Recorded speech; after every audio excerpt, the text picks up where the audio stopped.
정치 입문에서 대통령까지 가는 걸 봤던 당사자로서 대통령을 만들기도 했고, 초선 때 노무현 의원은 어땠어요? 다른 초선들과 달랐습니까? 예, 많이 다르죠. 저하고 이제 노동일을 같이 했는데요.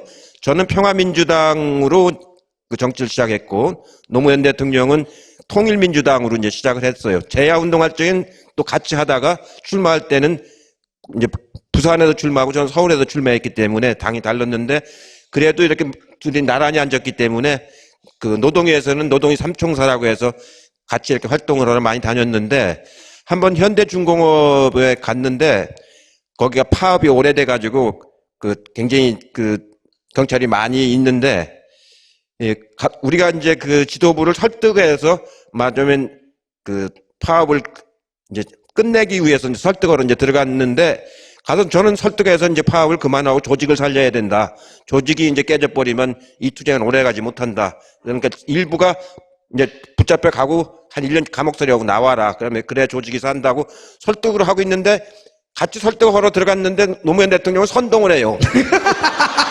더 하라고, 더 하라고. 우리 안 맞는 거예요. 조직 깨지더라도 뭐 끝까지 싸워야 된다고. 그래서 같이 다녀보면은요, 예. 이 격정이 있습니다. 이렇게 그거를 나하고 얘기할 때는 가서 설득하자고 해놓고 가서는 그 사람들 보면은 그 말을 못 하는 거예요. 이제 그런 격정이 있고, 이제 맞으면 뭐랄까, 그러고 웅변 가잖아요. 웅변할 때 보면 김대중 대통령만큼 잘해요, 웅변을. 이제 그게 이제 사람들이 막 감동을 받고 이제 그렇지 않습니까? 그러고 막 명패를 그때 집어 던졌잖아요. 저 같으면 못 던져요. 아니, 던진 건 아니고 그냥 세게 내려놓은 거라고 하시던데요. 아니, 내가 옆에 있었는데. 아니, 그때 그래서 의원 시절에 한번 할 수 있는 일이 없다 해서 의원직 사퇴도 한번 하셨잖아요. 사퇴낸 적도 예. 있었죠. 근데 어느 정도 다르냐면요. 부산에서 저도 요번에 이제 알았는데, 부산에서 이제 거리에서 이제 막 이제 싸우다가 막 경찰이 막 쳐들어오잖아요. 6월 항쟁 때 그랬다는 거예요. 막 쳐들어오면은 노무현 대통령 바짝 엎어진다는 거예요. 아스팔트 바닥에. 문재인 변호사는 오면은 경찰 잡으면 순순히 잡혀간다는 거예요.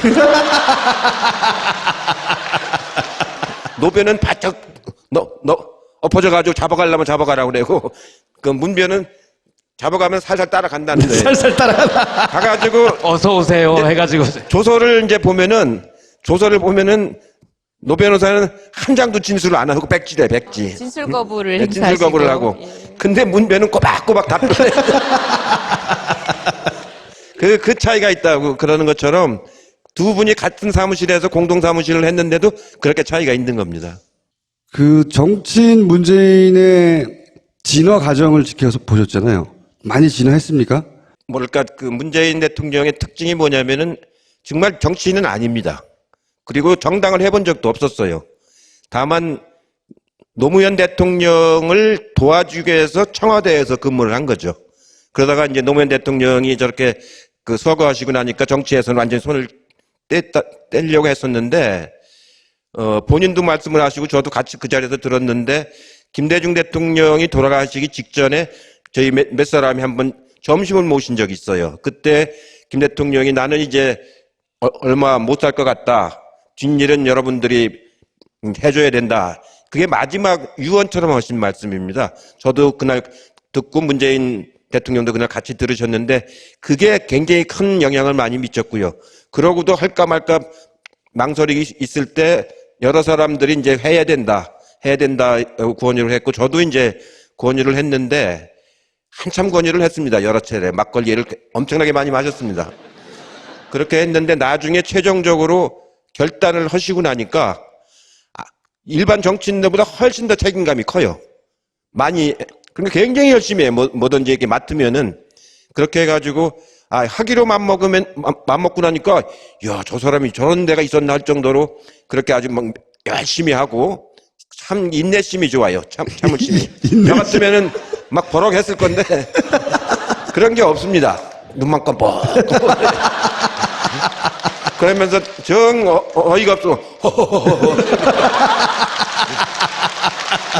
그렇게 해서 아주 책임감이 있기 때문에 그런 자세가 국민들한테 큰 신뢰감을 주고 본인이 이제 그 선비에서 이제 정치 지도자로 이렇게 거듭난 거죠. 네. 이제 정치를 본격적으로 해도 되겠다 이렇게 깜짝 놀랐던 순간 있어요?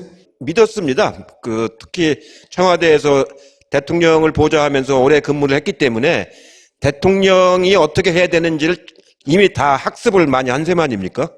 사실 노무현 대통령은 대통령 학습을 안 하고 바로 이제 들어가셨기 때문에 초기에 좀 이렇게 어려움이 있었는데 또 의석도 그때는 그 노무현 대통령 지지하는 의원들 숫자가 한 40명밖에 안 됐기 때문에 굉장히 어려움이 많았었는데 지금은 제1야당에다가 또 대통령의 그 맞으면 그 여러 가지 그 활동을 직접 본인은 아니지만 가까이에서 보신 분이 하기 때문에 언제 아주 많이 하신 분처럼 지금 이렇게 능란하게 아주 잘하시지 않습니까? 그런 점들이 정부를 이끌어가는데 아주 큰 힘이 될 거라고 생각을 하죠. 저 양반한테 저런 면이 있었네 이렇게 깜짝 놀랐다고 하셨잖아요. 뭐 그렇게 정치인으로서의 자질도 있구나 이렇게 생각이 드셨던 순간이 있냐 이거죠. 요즘에 그 맞으면 그전에는 어떤 결단이 느렸어요. 답답했죠. 그래서 이렇게 보면은 왜 저러나 좀 답답했었는데 대통령이 되고 나서는 업무 지시를 탁탁 내리잖아요. 필요한 시점에 시간 끌지 않고 그런 점들이 아주 놀라운 점들이죠.